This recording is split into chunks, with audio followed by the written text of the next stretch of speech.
vez falar em espanhol, não predicar em espanhol, les pido perdão. E vou ficar com português que eu tenho mais facilidade, tá bom? Então, tema da palavra dessa noite, amor e honra. Ministramos essa palavra ontem à noite lá em Marechal, e foi uma grande bênção, e tenho certeza que vai ser uma bênção aqui para nós também hoje à noite. Falamos com o Espírito Santo, pedimos a Ele ministrar através de nós, porque só Ele tem a palavra de vida eterna para nós. Então somos como uma torneira, pode ser uma torneira de ouro, ou uma torneira de ferro, tanto faz, mas a torneira não tem água, a água vem da fonte. Assim nós somos um instrumento também nas mãos de Deus. A água viva vem da parte dEle, e nós confiamos que Ele vai ministrar através dessa palavra nessa noite. Falando sobre família, todo o fundamento da sociedade, da nossa sociedade em qualquer parte do mundo, está baseada na família. Se a família vai bem, toda a sociedade vai bem. Se a família entra em crise, a família tem problema, tem dificuldade, toda a sociedade vai enfrentar problemas, vai enfrentar dificuldade. Então, parabéns pela sua família. Quanto a mim, quero dizer que sou casado, a minha esposa se chama Lenir, já muitos de vocês a conhecem aqui, ela esteve conosco em outras ocasiões, e eu estou casado com ela. Agora, no próximo dia 23 de março, vamos completar 43 anos de casados. 43 anos de casado. Tenho 3 filhos, o pastor Dailton, que está aqui, é o mais velho, e Jonathan e Jean, que também são casados. Então, e com toda a nossa família, com os nossos filhos, nós servimos a Deus. Durante todos os anos, estamos no serviço, envolvidos na liderança, no trabalho, e Deus tem acrescentado, através do tempo, cada vez mais gente, mais famílias, para caminhar com a gente, para estar na nossa liderança. O tema dessa noite, como já disse, amor e honra. E o texto da palavra, nós o encontramos na carta do apóstolo Paulo aos Efésios, no capítulo 5, a partir do versículo 23. Carta aos Efésios 5, 23. E os primeiros 3 versículos do capítulo 6 de Efésios. No finalzinho do livro de Efésios, se você tem aí a Bíblia, você pode abri-la. Se você tem o texto digital, pode dar uma olhada no texto, é a mesma palavra. Amém? Efésios 5, 22. As mulheres sejam submissas ao seu próprio marido, como ao Senhor. Porque o marido é a cabeça da mulher, como também Cristo é o cabeça da igreja, sendo este mesmo o salvador do corpo. Como, porém, a igreja está sujeita a Cristo, assim também as mulheres sejam em tudo submissas ao seu marido. Maridos, amai vossa mulher, como também Cristo amou a igreja e a si mesmo se entregou por ela, para que a santificasse, tendo-a purificado por meio da lavagem de água pela palavra, para apresentar a si mesmo igreja gloriosa, sem mácula, nem ruga, nem coisa semelhante, porém santa e sem defeito. Assim também os maridos devem amar a sua mulher como ao próprio corpo. Quem ama a esposa, a si mesmo se ama. Porque ninguém jamais odiou a própria carne, antes a alimenta e dela cuida, como também Cristo o faz com a igreja. Porque somos membros do seu corpo. Eis porque deixará o homem seu pai e sua mãe, e se unirá à sua mulher, e se tornarão os dois uma só carne. Grande é esse mistério, mas eu me refiro a Cristo e à igreja. Não obstante, vós, cada um de per si, também ame a própria esposa como a si mesmo, e a esposa respeite ao marido. Esse é um texto da palavra que talvez, não sei como que soa aqui entre as mulheres no Paraguai, mas no Brasil e em algumas partes do mundo parece um tema assim, uma palavra. Esse negócio de mulheres serem submissas ao seu marido, parece uma coisa meio ultrapassada, e não é bem assim. Mas no transcorrer dessa palavra, da exposição dessa palavra, nós vamos entender o sentido daquilo que Paulo, o apóstolo, queria dizer com isso. E, aliás, o apóstolo Paulo é aquele que mais fala acerca da família no Novo Testamento. Poucos se referiram à família, mas o apóstolo Paulo, de maneira muito especial, porque ele escreve aos gentios, é o apóstolo aos gentios, aqueles que não eram judeus. Na família judaica, o comportamento, o andamento, a sincronia da família é uma coisa muito natural desde a antiguidade. Desde a antiguidade. Mas para os não-judeus já havia uma certa dificuldade nisso, e por isso que Paulo se detém em explicar com maior clareza acerca da família. Essa palavra, eu falava ontem à noite acerca desse tema, e estava dizendo que é uma das palavras mais importantes do que eu já preguei nos meus anos de ministério. Algumas semanas atrás, eu tive um sonho. E no sonho que eu tive, sonhei que estava numa esquina e havia uma pequena praça, como essas praças que tem aqui no Paraguai também, com árvores nativas. Uma praça bem simples.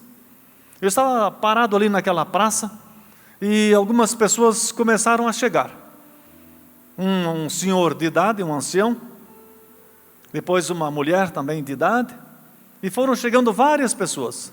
Chegou um grupo de pessoas de idade, que nós chamamos de diamantes, das pessoas da melhor idade, de 60, 70 anos por aí. Foram chegando. Eu estava ali parado observando aquelas pessoas que estavam chegando ali naquela praça, no meu sonho. E eles estavam tristes. Aquelas pessoas estavam muito tristes. E eu perguntei a uma senhora que estava ali: por que você está triste? Você me parece triste? O que aconteceu? Aconteceu algum problema? E ela disse: sim, eu estou triste porque eu perdi a minha família. Eu não tenho família.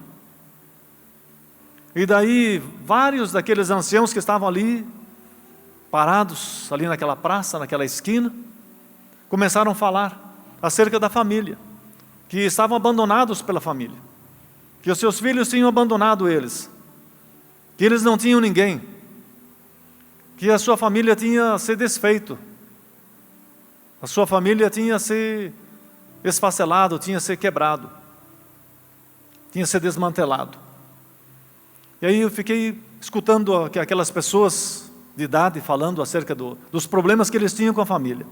E aí um homem que estava parado no canto, olhou para mim e falou: e você é pastor? Então eu quero pedir uma coisa para você. Você fale para os jovens, para os casais mais jovens, para as famílias, para se cuidarem, para preservarem a família, para que não aconteça para eles aquilo que aconteceu para nós. Olha que dificuldade, que tristeza nós estamos, sem família. Nós não temos família. Então você fale para a igreja, fale para os mais jovens, acerca da importância da família. E aí eu acordei do meu sonho. Todos nós temos muitos sonhos e sonhamos muitas coisas, não é verdade? Às vezes comemos um pouco mais, uma coisa diferente à noite e ficamos sonhando. Mas existem sonhos e existem sonhos.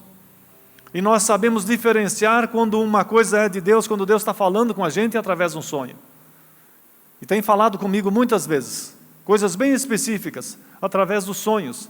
E eu entendi que essa palavra que eu recebi, essa orientação que eu recebi algumas semanas atrás, é uma coisa para a gente levar a sério, levar muito a sério. É um tempo em que a família tem sido atacada de todos os lados, com todos os sistemas do mundo para destruir a família. Tudo que é coisas estranhas tem tentado entrar e bater e destruir a família, destruir os filhos, as crianças, os casais, o casamento. É um tempo diferente que nós estamos vivendo. Eu creio que nós vivemos o fim dos tempos, como Jesus disse que aconteceria. Então essa palavra que eu quero compartilhar com vocês hoje à noite. Nós queremos expor, queremos abrir essa palavra, colocar para fora, às claras, essa palavra. É muito útil, muito importante. Então quero agradecer você que veio, aqueles que nos visitam hoje à noite, que vieram para receber essa palavra, que você pudesse receber uma palavra como vinda da parte de Deus, para o seu coração. Que você não se sinta que você está por azar ou por sorte aqui nesse lugar, por acaso, mas que você está aqui porque Deus trouxe você para ouvir, para receber aquilo que você vai ouvir agora. Então, olhando na palavra, as mulheres sejam submissas a seu próprio marido como ao Senhor. Então, Paulo está dando uma palavra às mulheres. E na introdução dessa palavra, ele usa 3 versículos, algumas linhas na introdução, para falar às mulheres. A atitude das mulheres dentro da família, no seu relacionamento com o marido, dentro da sua casa. E depois mais uns 7 ou 8 versículos para falar com os homens. Então tem uma parte principal para os homens. Então os homens, vamos receber bem essa palavra. Abrir o nosso coração para receber bem. Porque vale a pena a gente ouvir. As mulheres sejam em tudo submissas ao próprio marido como ao Senhor. Assim como estamos submissos, nós estamos submissos ao Senhor Jesus, a sua palavra, os seus princípios, a sua orientação, deve também a esposa estar submissa ao marido, as mulheres que são casadas. E as jovens que ainda vão se casar, que analisem bem isso. Agora deixa-me dizer uma coisa, as esposas, as mulheres, não podem ficar submissas a qualquer tipo de marido.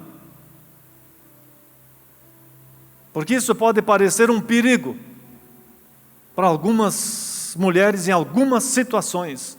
Ficar submissa a alguns homens, a alguns maridos, do jeito, no comportamento, na atitude que tem. Então a mulher deve ficar submissa a um marido que está vivendo de acordo com os princípios da palavra, ou que pelo menos manifeste o cuidado e manifeste o amor, se ainda não tem entendimento completo da palavra. Isso é importante que se diga, porque o marido é o cabeça da mulher, como também Cristo é o cabeça da igreja, sendo Ele mesmo o salvador do corpo. Então, nós tivemos agora recentemente no Brasil, lá no dia 8 de janeiro, alguns atos, algumas manifestações que extrapolaram os limites, quando um grupo de pessoas invadiu o palácio, e invadiu a sede do governo lá no Brasil. E depois passou aquele tumulto, todas aquelas coisas, agora o Supremo Tribunal Federal do Brasil, as lideranças, as autoridades, estão procurando pelos cabeças que organizaram aquilo e que fomentaram aquele tipo de atitude extrema. Então eu fico pensando assim, diz aqui a palavra que o marido é o cabeça do lar. O que acontece com o cabeça em determinadas situações? Quando acontece uma situação difícil, fala, quem que é o cabeça aqui? Quem que é o cabeça disso?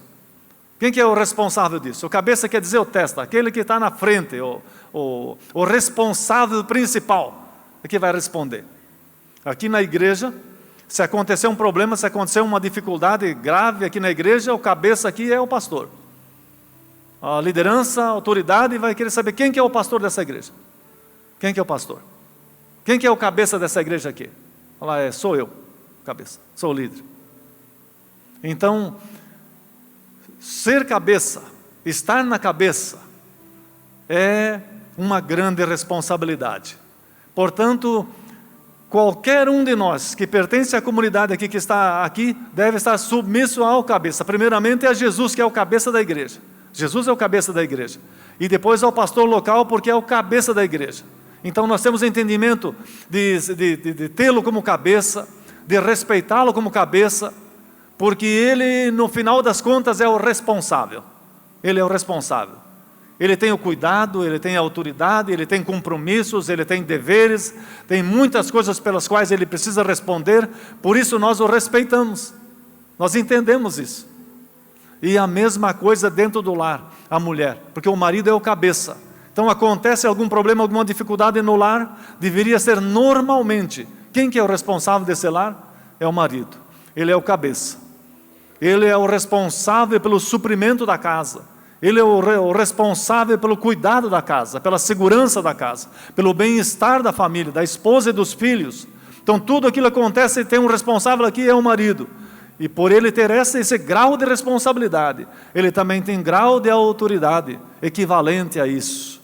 E por isso a esposa, os filhos e a família devem respeitar o marido.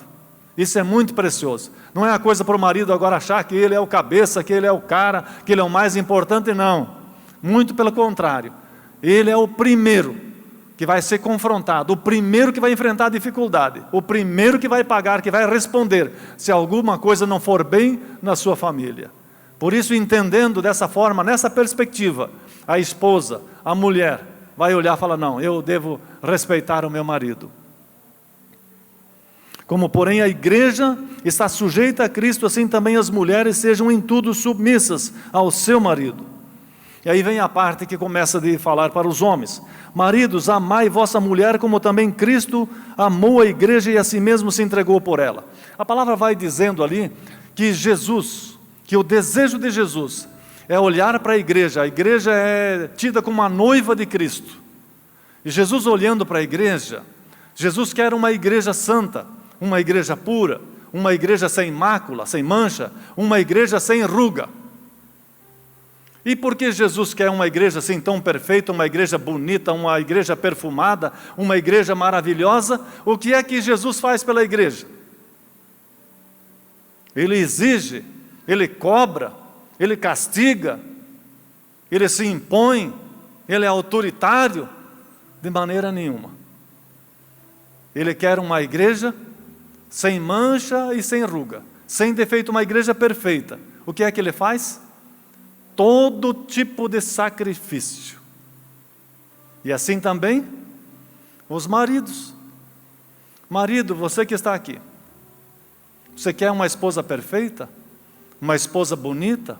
Uma esposa agradável? Uma esposa querida? Perfumada? Uma esposa atraente? Uma esposa linda? Invista na esposa. Se sacrifique pela esposa. Faça o seu melhor pela esposa. Joga um perfume na esposa, como Jesus faz. Derrama sobre nós, sobre a igreja, o perfume, o bálsamo de Cristo, o óleo do Espírito Santo, o brilho da luz, da glória dele, joga sobre a igreja. Não é uma coisa maravilhosa isso? Então você que é marido, que gostaria que a sua esposa fosse melhor, uma esposa melhor, que tipo de sacrifício você está fazendo? O que você tem investido na sua esposa? O que você tem investido na sua família? Na sua casa? Então esse é o grande desafio. Vê que palavra linda essa, que palavra maravilhosa que nós temos aqui.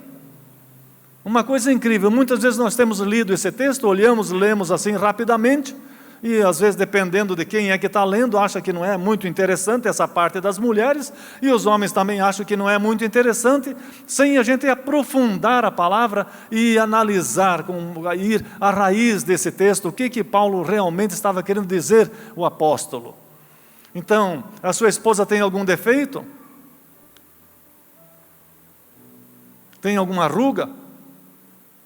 E as mulheres gostam de usar passar um óleo, passar um creme, fazer uma massagem, enfim, fazer alguma coisa para que ele não tenha rugas, e até fazer às vezes cirurgia para tirar as rugas e tudo isso. E às vezes o marido pensa, não, mas para que isso?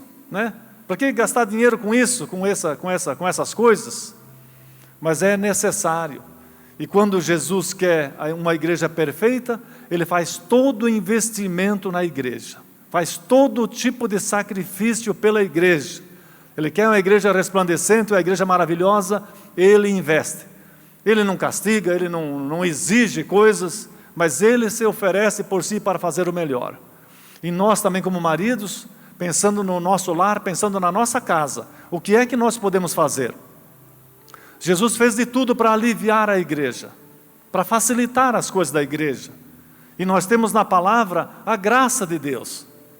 No casamento, quando alguém vai casar, entra o tempo de a pessoa ficar olhando, ou a moça ficar olhando para o rapaz ficar olhando para a moça, Daí nós temos, né, no Brasil, não sei como é que aqui no Paraguai, como é que é a cultura nesse aspecto, nós temos o tempo de namoro, temos o tempo de noivado, e daí vem o casamento. Esse tempo todo é para se conhecer, para saber com quem você está se aproximando, com quem é que você está se envolvendo, que pessoa é. Vamos conhecer bem, dá mais um tempo, namora 1 ano, 2, 3 anos. Hoje a coisa já está mais rápida, né? Já vai-se diretamente para os finalmente. E por isso que muita gente erra e passa dificuldade depois. E mesmo depois de namorar, pode namorar 2, 3 anos, 4 anos, ter mais 2 anos de noivado, e finalmente casar, e depois de 10 anos de casado, você vai perceber que você de fato não conhecia aquela mulher. E aquela mulher, a esposa, vai perceber que não conhecia aquele homem. Tantas coisas que leva tanto tempo para a gente conhecer.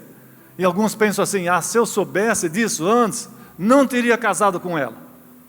Não teria casado com ele. Se eu soubesse que tem esses defeitos. Agora uma coisa interessante com Jesus. Jesus já conhecia a gente. Já conhecia as pessoas. Conhecia a humanidade. Conhecia a igreja. Conhecia todos os nossos defeitos. Não tem como a gente esconder nada dele. E a Bíblia diz que o próprio apóstolo Paulo fala isso, porque Deus prova o seu amor para conosco pelo fato de Cristo ter morrido por nós, sendo nós ainda pecadores. Com todas as imperfeições do jeito que a gente era, mentiroso, e cheio de problemas, e cheio de dificuldade, mesquinho, tacanho, fazendo todas as coisas erradas assim mesmo. Jesus, sabendo de tudo isso, Ele nos amou e nos ama.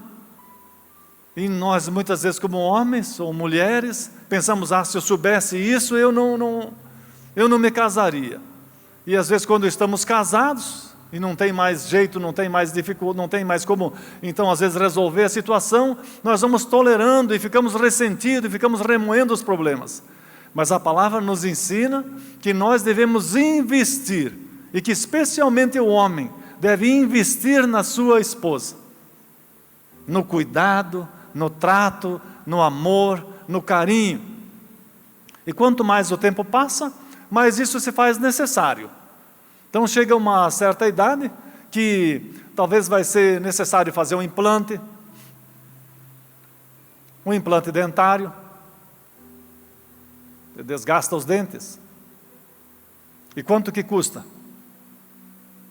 Um implante de uma lente, alguma cirurgia que é necessária para corrigir algum problema, algum defeito, algumas coisas que surgem na área da saúde. Quanto que custa? Custa bastante, aqui no Paraguai também. Um implante de lente, 10, 15 milhões de Guarani. Um implante dentário, 20, 30 milhões de Guarani. Não sei como que é, depende de quantos dentes. Como é que está a situação? E às vezes nós pensamos, para a esposa, espera mais um tempo, fica assim. Não tem necessidade agora, vamos comprar uma coisa, vamos investir naquilo, vamos melhorar a casa, vamos melhorar a outra coisa. A melhor coisa que nós podemos fazer é investir na nossa saúde, e os maridos investir na saúde da sua esposa, no bem-estar da sua esposa, na apresentação da sua esposa. A melhor coisa que você pode fazer. Olha o que Jesus está fazendo. O que Jesus fez? O exemplo de Jesus para nós, o investimento que Ele faz na gente, e continua investindo através do Espírito Santo, sempre, sempre, nos amando e nos aperfeiçoando, até que você tenha uma igreja perfeita. Ele está investindo na gente, e assim também a gente precisa investir no casamento, as esposas investir nos seus maridos, e os maridos investir na sua esposa, investir na sua família, e a saúde em primeiro lugar. Nossa casa chegou primeiro eu com um implante dentário, né? E nós comentamos, nós analisamos o que seria esse investimento. E às vezes pode parecer o valor de um automóvel, que você vai colocar na boca, vai colocar nos dentes. Merece isso? É importante isso? Se a gente não cuidar da saúde da gente, da beleza, do bem-estar da gente, vai cuidar de quê? Vai cuidar de quê? O que é a coisa mais importante? Depois de Deus, depois da nossa alma, do nosso espírito, o nosso corpo. Se a gente tiver saúde, é a melhor coisa que nós podemos ter. Se tivermos saúde, tivermos bem-estar, nós podemos trabalhar para conquistar outras coisas. Podemos fazer isso. Então é uma coisa que nós temos que pensar. Dentro da possibilidade de cada um, de cada uma, fazer o melhor, para se apresentar da melhor forma possível. Porque essa é a vontade de Deus, assim Deus quer. Ele quer isso para a igreja, e quer isso para conosco. Então que, como família, como casal, como marido, como esposa, nós pudéssemos cuidar desse aspecto. Cuidar da comunicação também no lar. De a gente dialogar, sempre manter um diálogo. Nós estamos agora nesses tempos aí, nesses últimos anos, com o celular. E o celular tem tomado espaço do relacionamento, da conversa, do diálogo. E até do relacionamento íntimo. Para muitos casais, para muitas famílias. O celular está na cama, está lá junto com o travesseiro, acorda olhando o celular, dorme olhando o celular. E o parceiro, o marido, a esposa às vezes fica do lado. Está olhando, que coisa que tem tão interessante. E às vezes nós estamos nos comunicando com o mundo, com pessoas que nós nem conhecemos, que nunca ouvimos falar, que não pode fazer nada para a gente, e deixamos de nos comunicar e de dar a atenção à esposa e a esposa ao marido. A comunicação. Paulo mesmo disse numa certa ocasião, e que não se ponha o sol sobre a vossa ira. Então, o que isso significa? Se por acaso surgiu uma dificuldade durante o dia, um mal entendido, alguma coisa que não ficou bem resolvida, às vezes uma palavra mal colocada, e ficou aquela mágoa, ficou aquela mancha, aquele remorso no coração, que não se ponha o sol antes de você resolver aquilo, que não passe o dia, que não termine o dia, que não chegue na hora de ir para a cama e ainda com aquela confusão, com aquela coisa sem resolver. Então resolva antes. E muitas vezes eu tenho dito para minha esposa, surgiu essa dificuldade, nós estamos com um ponto de vista diferente em relação a isso, e às vezes até a palavra fica mais firme de um para com o outro. Depois do instante, muitas vezes eu tenho falado, Lenir, é o seguinte, já que a gente não vai se separar mesmo, não vamos se separar, então vamos já resolver esse negócio, para não ficar com essa pendência aí que não vai adiantar nada. A gente está decidido que nós vamos ficar juntos para sempre. Então vamos já resolver isso, porque isso aí não... nós estamos perdendo tempo com essa conversa aí, vamos já resolver isso. Porque a gente não vai se separar mesmo, estamos decididos que vamos ficar juntos. E já que vamos ficar juntos, não vamos ficar aí puxando muito esse problema aí, vamos já resolver logo isso.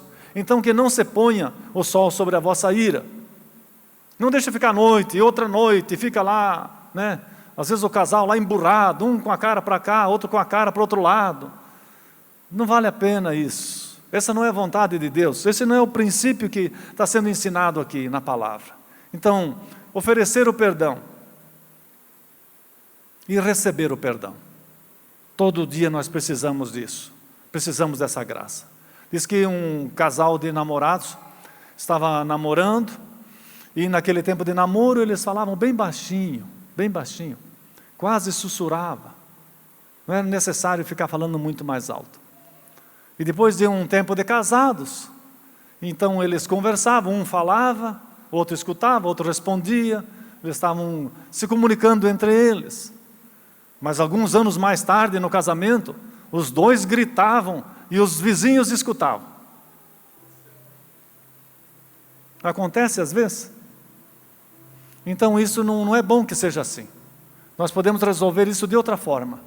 No diálogo, no amor, na compreensão. E Paulo que faz essa analogia do marido com a esposa, com a igreja e com Jesus. E como é que Jesus trata a igreja nessas horas, na hora da ofensa? Ele diz que nós temos um advogado junto ao Pai. Se nós pecarmos, Ele nos perdoa. Se confessarmos os nossos pecados, Ele nos perdoa e nos purifica de toda injustiça. Não é aquele que fica acusando, não faz o serviço de promotor, mas é o nosso advogado junto ao Pai, sempre para nos defender, sempre para nos ajudar. Isso é uma coisa muito maravilhosa. Então você que é casado, que é casada, que pudesse investir na sua família, investir no seu casamento, e que a separação, que o divórcio, pode ser que você está vivendo uma situação assim, que alguém aqui divorciou, pode acontecer, que o divórcio seja o último, do último lá da fila, de acontecer. Às vezes não tem jeito mesmo, e tem que separar, às vezes acontece, e nós entendemos isso, nós compreendemos isso, e queremos fazer o melhor também nessa situação, mas que seja a última última das alternativas. Vamos sempre tratar de restaurar o casamento, restaurar o nosso relacionamento. E se aqui o marido estiver agindo como Jesus agiu com a igreja, se sacrificando por ela, então nós vamos ter restauração. E se a esposa honrar o marido, respeitar o marido, nós teremos a comunicação restaurada, restabelecida. Para apresentar a si mesmo igreja gloriosa, sem mácula, nem ruga, nem coisa semelhante, porém santa e sem defeito. Jesus tem prazer de olhar para a igreja, de olhar e ver uma igreja sem nenhum defeito. Ele olha. Não quer dizer que a igreja não tem defeito. Todos nós temos os nossos defeitos, a igreja sempre teve defeito. Quando olhamos a carta aos Coríntios, essa própria carta aos Efésios, a carta aos Gálatas, aos Romanos, os evangelhos, nós vamos olhar como que a igreja tinha defeito. Atos dos Apóstolos, como que a igreja tem defeito, todo tipo de defeito, e bota defeito nisso. Mas quando Jesus olha para a igreja, olha para nós, Ele não olha para os nossos defeitos, Ele olha pelo sacrifício que Ele fez por nós, para que nós fôssemos santificados. Que você que é marido, você que é esposa, ao olhar para o seu esposo, olhar para o seu marido, ou o marido olhando para a esposa, olhando para os filhos, não enxergasse os defeitos que todos nós temos, e certamente teremos, mas que nós pudéssemos olhar para as coisas, para os aspectos positivos e para o valor que nós temos em Deus. Nós temos muito valor. E você que é casado, a sua esposa é uma pessoa de muito valor, uma pessoa de muito valor. É a esposa, a pessoa que Deus deu para você.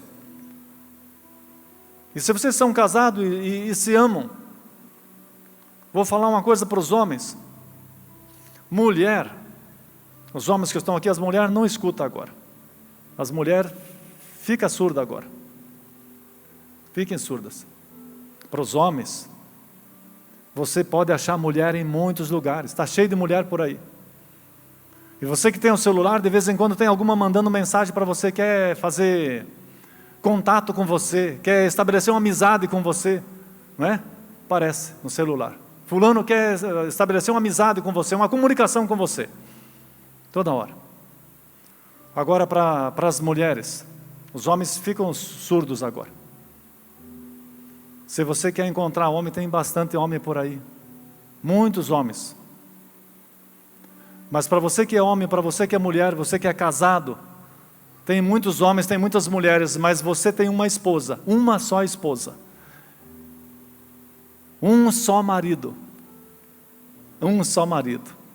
E tantas vezes nós temos visto, quando chega a hora de uma situação difícil, acompanhamos a situação lá em Marechal, no interior, há uns 3 ou 4 anos atrás, uma situação de um homem que estava traindo a sua esposa. Traía a sua esposa direto. E a esposa tolerando e tendo paciência, e lá de vez em quando tinha as dificuldades na família, e se acalmava aquela situação, e o homem voltava a trair a esposa.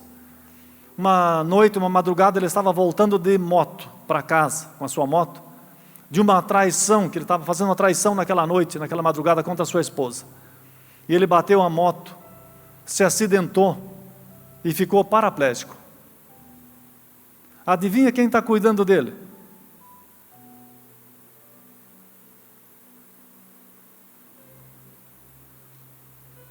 As amantes, as pessoas que ele tinha um caso?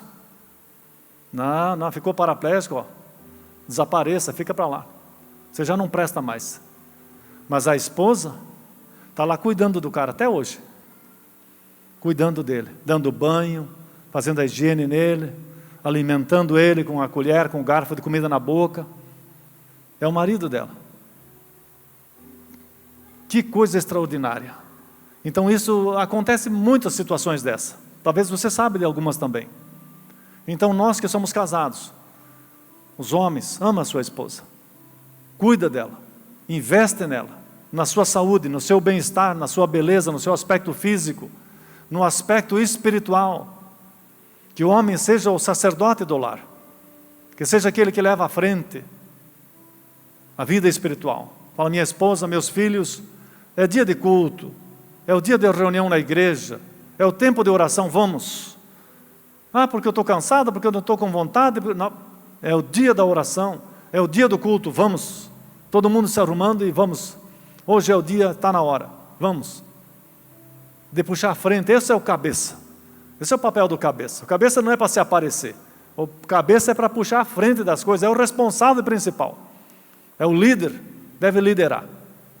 E sim, em algumas famílias, muitas vezes nós temos visto, às vezes, mulheres que têm que assumir a liderança da família. Tem mulheres que pensam assim, mas lá em casa, se eu não tomar conta, então a coisa já foi, a vaca vai para o brejo. Já era, se não fosse eu, se eu não tomasse na casa da minha mãe, se a minha mãe não tomasse a direção lá, a nossa família já tinha afundado.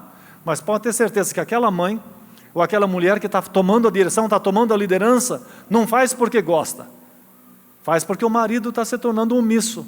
Não está cumprindo com o seu papel. O cara não é o cabeça, é a cola. Né? Ficou para trás, deixou de assumir a sua responsabilidade. Por isso que muitas mulheres tomam a liderança, obrigam a tomar a liderança.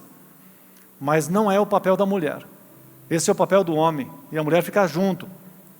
Outra coisa interessante, a pastora Mariana estava ministrando alguns dias sobre esse tema da família, e estava dizendo que Deus, na sua palavra, diz que fez para o homem, olhou para o Adão, o primeiro homem, e viu que o Adão estava sozinho, o cara estava desprotegido. E ele era fraco sozinho. E Deus resolveu então fazer para o homem uma auxiliadora. Auxiliadora. E a pastora Mariana estava dizendo que quem auxilia está numa condição melhor do que quem é auxiliado. É verdade, não? Se alguém está em condições de auxiliar, se a mulher pode auxiliar, se a mulher pode ajudar, se a mulher pode socorrer, é porque ela está numa posição melhor do que aquele que está precisando de ajuda, que é o homem. Então veja que papel maravilhoso, né? Quando nós entendemos a palavra, quando nós analisamos, quando nós compreendemos a palavra, que coisa maravilhosa. Então que marido e mulher pudessem andar nessa sincronia. Eu anotei aqui uma frase.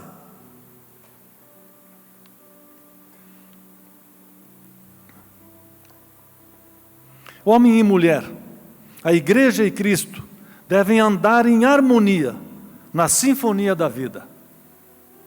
Homem e mulher,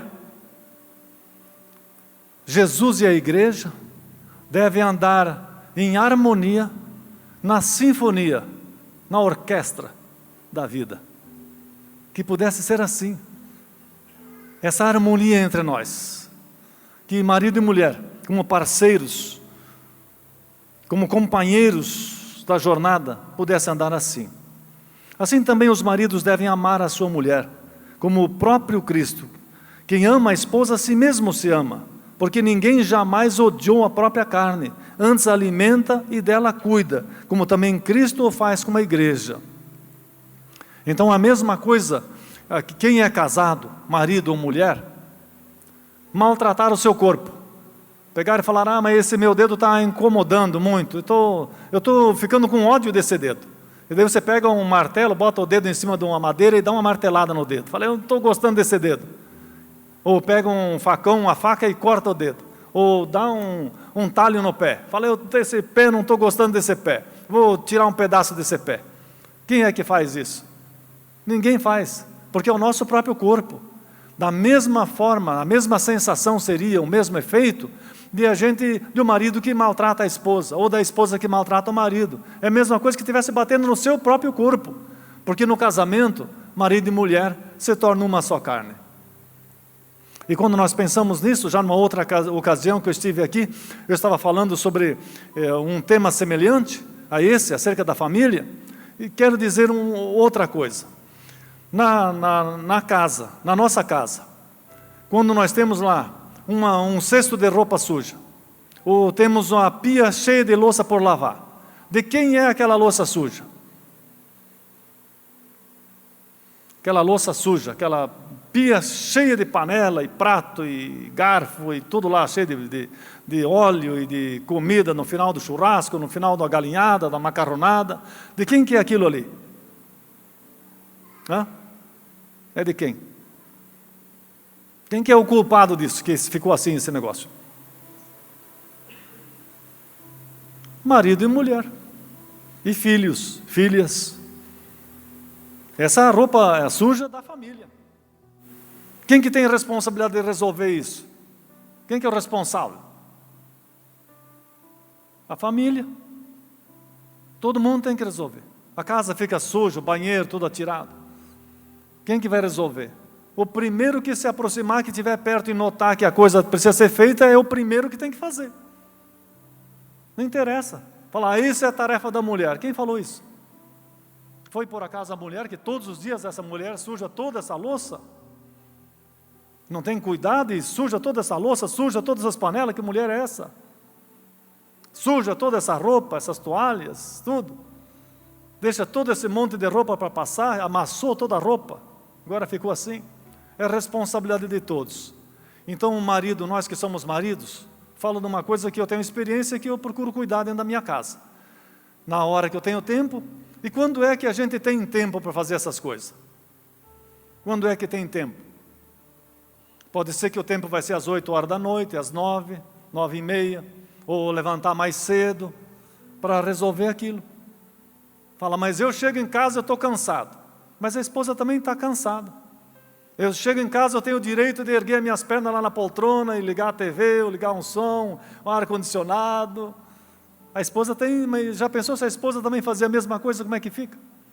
Então todo mundo tem que se auxiliar, nós temos que nos ajudar. Então umas panelas sujas lá, aquelas mais pesadas, aquilo é ótimo para a gente como homem pegar aquilo com firmeza e dar um brilho naquela panela. Deixar brilhando, surpreender a esposa. Essa panela hoje vai tomar um brilho que fazia tempo que ela não tomava. Vai ficar assim, a esposa falar, mas nossa, mas o que aconteceu? Não, eu hoje resolvi dar um brilho nessa panela aí. Essa pia, deixar tudo limpo. Tem um amigo meu que ajuda a lavar a louça, só que ele não limpa o final, deixa a pia tudo suja, aquele ralo lá todo entupido, cheio de arroz e fica tudo aquilo lá.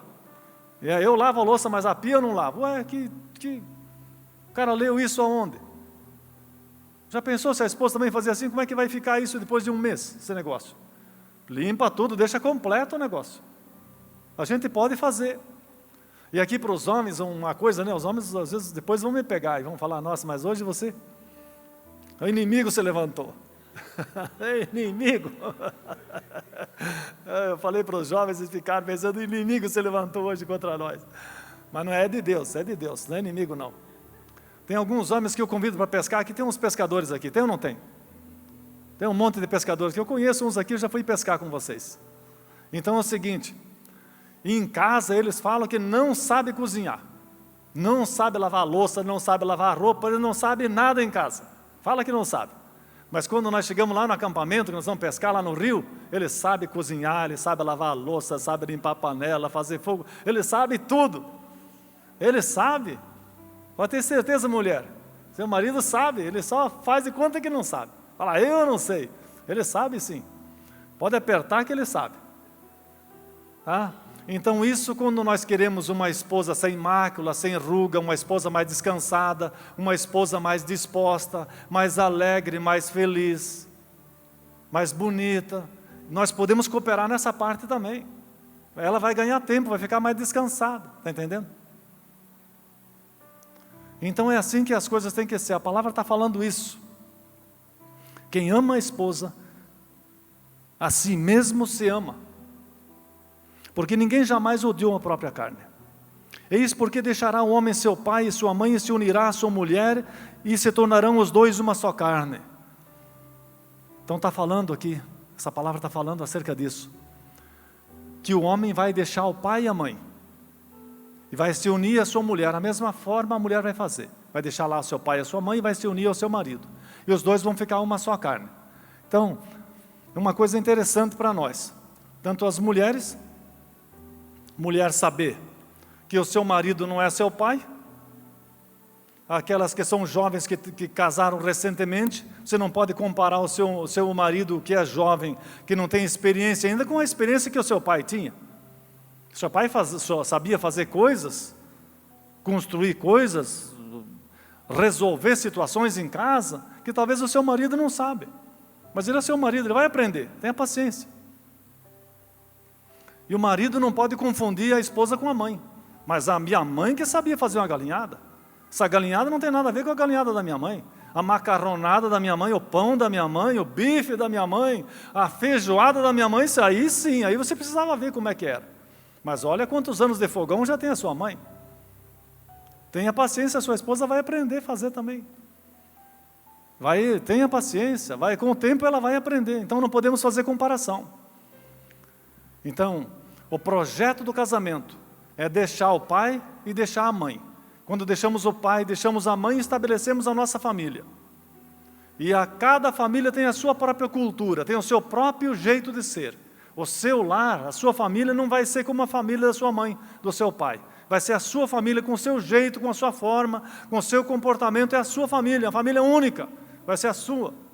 Que coisa preciosa isso, nós temos a oportunidade, marido e mulher, de olhar, lembrar lá da casa do nosso pai, da nossa mãe como era, lá tinha alguns defeitos também. E trazer aquelas coisas positivas, aquelas coisas boas que aconteciam na casa do nosso pai, da nossa mãe, para a nossa realidade, corrigindo aqueles defeitos que a gente identificou lá, para não se repetir aqui. Olha só que coisa, construir uma coisa nova, que seja só nossa, a nossa própria família. É muito maravilhoso isso. Agora, para os mais jovens que estão aqui, que não estão casados ainda, deixar o pai e a mãe. Quando é que o jovem, ou quando é que a pessoa, o homem e a mulher, deve deixar a casa do pai e da mãe? Quando que deve deixar?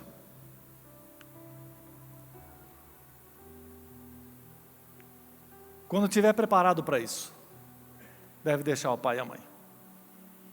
E aí nós queremos pular para o capítulo 6 e nós vamos caminhar para o final da palavra. Filhos, obedecei a vossos pais no Senhor, pois isto é justo. Honra teu pai e a tua mãe, que é o primeiro mandamento com promessa. Mandamento com promessa está lá em Gênesis, lá em Êxodo capítulo 20, onde estão os 10 mandamentos. Se eu não me engano, o 5º ou 6º mandamento é esse mandamento com promessa. Honra teu pai e a tua mãe. O que é honrar pai e mãe? Mesmo para nós que somos casados. Fazer o melhor para o nosso pai e para a nossa mãe, dentro da nossa possibilidade. Pode ser que você tenha o pai já, numa idade, a mãe, que já não consegue mais dirigir o carro. É o caso do meu pai. Meu pai tem 92 anos. Estava no culto no domingo, vem todos os cultos. Vem porque alguém da família busca ele. Ou um filho, ou um neto vai buscar o avô. Sempre está no culto. Todos os domingos eles estão no culto. Alguém vai buscar. Toda semana. Dia de terça-feira amanhã. Né? Terça-feira é o dia de a avó fazer mercado.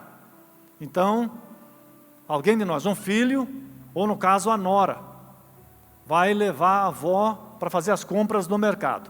E ter toda aquela paciência, aquela santa paciência, que você precisa ter com a avó no mercado. Que já sai poucas vezes e que acha que ir no mercado é o dia de festa dela, que é o dia de lazer dela. Quando que a nora e o filho às vezes estão com um monte de coisa para fazer. E a velha pensa que é o dia de folga dela. Mas tem que ter paciência. E ajuda, já vai na frente e fala, já vou te ajudando aqui, deixa que eu pego isso aqui para você e tal, e vai agilizando. Com as 2 horas consegue de sair do mercado. E com paciência, ainda conduzindo pela mão, porque vai que cai num degrau e se quebra e sobra para quem? Isso é honrar o pai e a mãe. Dia do aniversário, dia das mães, dia dos pais, celebrar os bons momentos na família. Isso é honrar o pai e mãe. Para quê? Para que te vá bem, para que te se prolongue os seus dias sobre a terra. queremos viver muitos anos sobre a terra, queremos ficar bem velhinhos, e um dia ter necessidade também que os filhos nos levem e nos auxiliem, devemos honrar o pai e a mãe. O princípio da honra traz honra.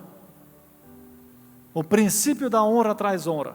Se você vai honrar, você vai ser honrado.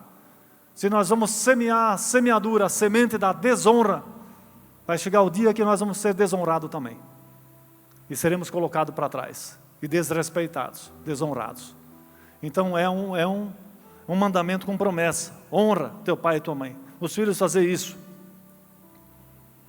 Honrar o pai e a mãe é também para os filhos que estão em casa, os filhos que são jovens, que estão adolescentes e estão na sua casa, ou se ainda você está vivendo na sua casa, o pai fala, ó, aqui em casa, às 11 horas da noite, eu quero silêncio. 15 para as 11 ou 10 e meia, a hora que o velho fala que ele quer ir dormir, quer ir descansar, precisa ter o respeito. Fala, mas eu não acho assim, eu tenho a minha hora, eu vou fazer as minhas coisas, você é de outro tempo, e agora eu não vou ficar respeitando aqui de chegar às 11, eu chego a hora que eu quiser. Aí, vamos dizer assim, chega a hora que você quiser na sua casa. Então você saia de casa, tenha a sua própria casa, e lá você chega a hora que você quiser. Mas na hora que você está, no tempo que você está na casa do seu pai, pode ser que você tenha 30, que você tenha 40 anos, se você está morando com o pai, você tem que obedecer ao pai e à mãe. Não quer mais obedecer, sai de casa. Tem a tua própria casa, não é verdade? Quantos concordam comigo? É assim. É simples assim. Então está na casa, é um outro tempo, é uma outra geração, um outro jeito, mas nós temos que honrar o pai e a mãe. Para que te vá bem e seja de longa vida sobre a terra. E vós, pais, não provoqueis os vossos filhos à ira, mas criai-os na disciplina e na admoestação do Senhor. Então nós como pais, os pais que estão aqui, nós que somos pais, não devemos provocar a ira dos nossos filhos, aborrecer os nossos filhos, às vezes com uma coisa infinita de não isso, não aquilo, não pode isso, não pode nada nessa casa, um monte de regras. Então não pode ser assim. Disciplina é necessário, às vezes tem que disciplinar, mas que a nossa educação, a nossa maneira de educar os nossos filhos pudesse ser, para aqueles que já são avô também, tem a ver com os netos, é a educação através do nosso exemplo, do meu exemplo, da minha forma de viver. Então deve ser assim. Então as minhas atitudes, as nossas ações, falam muito mais alto, têm muito mais poder do que as nossas palavras. Se eu estou fazendo, os meus filhos estão vendo. Então tem muitos pais que querem passar uma coisa para os filhos que eles não estão vivendo. Não tem autoridade. Não tem autoridade para falar isso. É muitas coisas que nós vemos aí na municipalidade. Acho que aqui no Paraguai é diferente do que no Brasil. Mas lá no Brasil, assim, se você tem um terreno, tem um lote, e você não limpa esse lote, cresce o mato, cresce capoeira, a prefeitura multa você. Vem uma multa. Você é multado. Só que todos os lotes, todos os terrenos da prefeitura estão todos cheios de mato. Os lotes na cidade que com mais cheio de mato e capoeira, muitos. Nosso município tem mais de 1000 terrenos. Quando a pessoa faz um loteamento, fica uma parte que fica para a municipalidade, não fica? Uma quadra. E aqueles terrenos, a maioria são abandonados. A prefeitura multa o cidadão, mas não carpe o seu terreno, não limpa o seu terreno.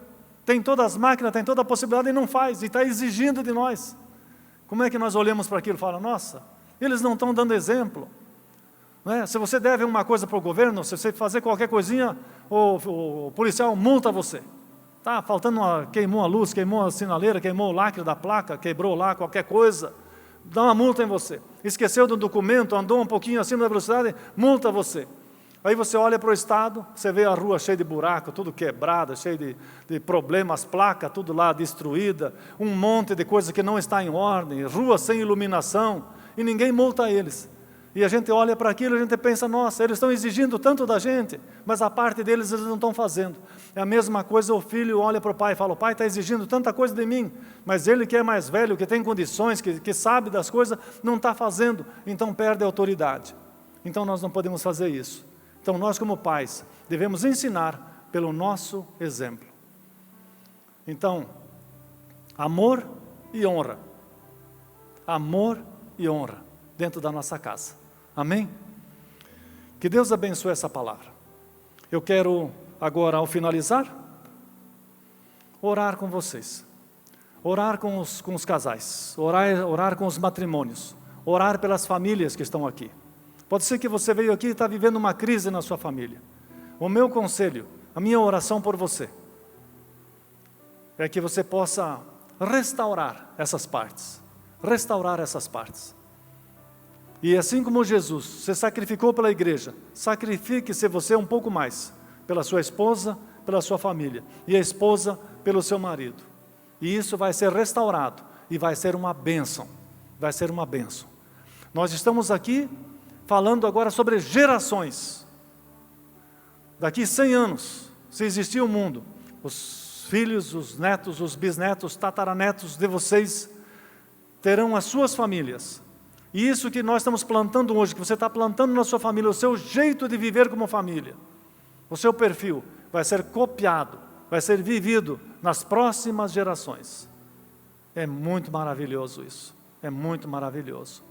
Você pode pôr a sua mão no coração. Senhor Jesus, nesse momento, eu oro pelas famílias que estão aqui. Eu oro pelos maridos, oro pelas esposas, oro pelos filhos. Pai, derrama sobre a nossa família a Tua graça, a Tua misericórdia, o Teu perdão. Nos agora profundamente, Senhor. Se há alguma família aqui que está desgastada, com seu relacionamento desgastado, com dificuldades, com problemas, pensando em separação, que essas coisas agora sejam restauradas, sejam arrumadas, sejam transformadas para a glória de Deus. Derrama o perdão, derrama da Tua graça, do Teu amor, da Tua misericórdia, no meio das famílias aqui, nesse lugar, nessa cidade, meu Pai. Nós oramos. Nós agora abençoamos a geração dos nossos filhos, dos nossos netos, as futuras gerações. Nós abençoamos agora e declaramos a graça do Senhor, a paz, a salvação do Senhor Jesus Cristo sobre toda a nossa casa, sobre toda a nossa família, em nome de Jesus. Amém.